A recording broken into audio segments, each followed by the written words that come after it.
Du CO2 dans un océan caché d'Europe, le réel déclencheur de la maladie de Parkinson, un super laser pour explorer l'univers quantique, le phénomène El Niño en Australie et un trésor archéologique. Bonjour à toutes et à tous, je suis Adèle Njaki et bienvenue dans Fil de Science, le podcast Futura où l'on retrace ensemble l'actualité de la semaine. James Webb serait peut-être à l'origine d'une nouvelle découverte et pas n'importe laquelle. Deux études indépendantes, utilisant les récentes observations du télescope spatial, suggèrent que le dioxyde de carbone détecté sur Europe, une lune de Jupiter, proviendrait d'un océan caché pouvant potentiellement abriter la vie. Une trouvaille qui, si elle est correcte, pourrait également nous en apprendre davantage sur la naissance de la biosignatures sur notre propre planète, des scientifiques étant convaincus que du sel se trouve dans cette eau, une caractéristique idéale pour abriter des biosignatures dans notre système solaire. Mais pour en arriver à ces déductions, les deux équipes de chercheurs auraient cartographié la surface d'Europe grâce aux images du télescope spatial, identifiant avec plus de précision la nature des molécules observées. C'est à cet instant que ces derniers auraient localisé une grande quantité de CO2 dans une large zone d'Europe nommée Terra Regio, un terrain chaotique constitué de crêtes et de fissures et dont on ne sait pas comment les fractures se sont formées. L'idée, selon les chercheurs, serait que de l'eau relativement chaude et composée de CO2 surgit à la surface de la planète et gèle au fil du temps, formant de nouvelles bosses dans le paysage. Malgré ces hypothèses et ces observations, il n'est pour l'instant pas possible de déterminer si cet océan caché contient des éléments chimiques nécessaires à l'apparition de la vie. De prochaines missions en direction d'Europe devraient nous donner plus de précision.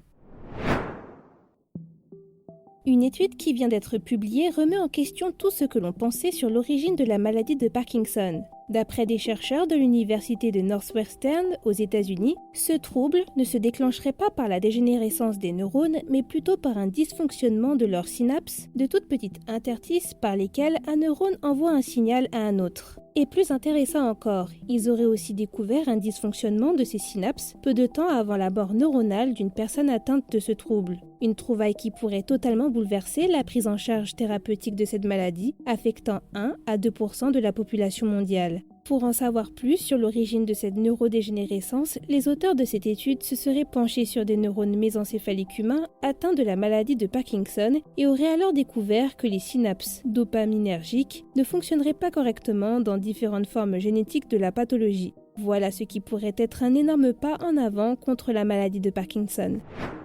Il est enfin prêt. SLAKE, le laboratoire national des accélérateurs de Stanford aux États-Unis, aurait créé l'un des lasers les plus puissants au monde, un super laser pour explorer l'univers quantique. Le LCLS-2, comme il se nomme, devrait bientôt nous permettre de pousser nos observations dans le monde du tout petit et pourrait représenter une aide considérable s'il fonctionne bien en termes de consommation d'énergie entre autres. Pour information, cet outil ne serait pas véritablement un laser, mais plutôt un énorme microscope pour observer l'univers au niveau de l'atome. 8000 fois plus rapide et 10 000 fois plus lumineux que le modèle précédent, ce serait grâce à cette capacité que nous pourrions observer les détails du comportement des électrons, des atomes et des molécules, et générer ainsi jusqu'à 1 million d'impulsions de rayons X par seconde. Un appareil vraiment à la pointe de la technologie.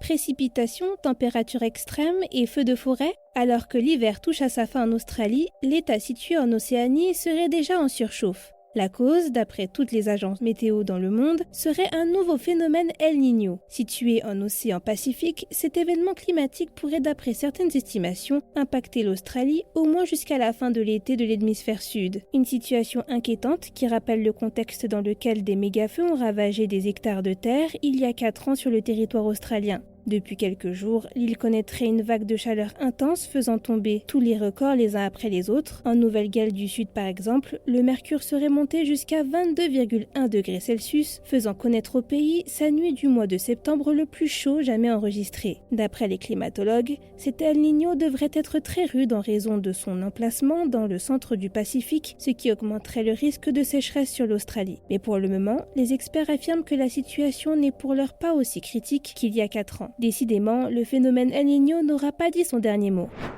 On finit ce fil de science au temps de la préhistoire. Des archéologues viennent de découvrir une structure en bois façonnée à la main datant d'il y a environ 476 000 ans dans les chutes de Kalambo, à la frontière de la Zambie et de la Tanzanie. Une découverte assez étonnante car nous pensions que les hominidés de cette époque n'utilisaient le bois que pour le feu ou pour tailler des bouts de bois pour la chasse. C'est en 2019 qu'auraient été trouvés dans l'une de ces falaises du site archéologique 2 rodins en bois en très bon état de plus d'1 mètre de long emboîtés l'un dans l'autre et reliés par une entaille d'origine non naturelle. Les chercheurs auraient ainsi pu dater cet objet grâce à une technique de datation par luminescence. Récemment mise au point, cette procédure aurait pu déterminer à quel moment les dépôts entourant la structure ont pour la dernière fois été exposés à la lumière du soleil. Déduisons donc le moment où la pièce en bois a été enfouie. Retrouvez les images de cette structure préhistorique et le reste de nos actualités sur Futura. C'est tout pour cette semaine. Si vous nous écoutez sur les applications audio, pensez à vous abonner pour nous retrouver toutes les semaines et à nous laisser une note et un commentaire pour soutenir notre travail. Cette semaine, je vous invite à découvrir notre dernier épisode de Jeunes Pousses, dans lequel Thibaut Caudron accueille Guillaume Legrand, cofondateur et président de Tout, une start-up militante pour le retour du bateau à voile, pour parler d'écologie maritime.